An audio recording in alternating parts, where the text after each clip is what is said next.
Yeah, speaking of home buyer education, what are some tips for people wanting to make themselves the best candidate for getting a loan? Yeah, make sure you are first and foremost paying all of your bills on time. It's not a bad thing to try to boost that credit score. It's only going to help you lower those credit card balances. That is one way to get to a higher credit card score. We mentioned your debt to income ratio. That is also something that you could control. Boost your savings. The more assets you have in the bank, and I know this is a little bit counterintuitive because you might say, well, I wouldn't need to borrow so much money if I had the money.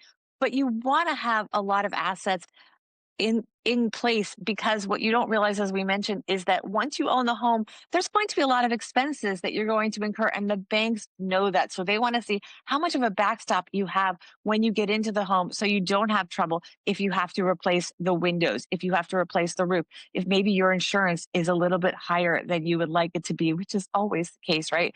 And then of course, check for errors on your credit report, because that is the easy, well, I don't want to say it's easy to fix, but that is something that can be fixed and can boost your credit score.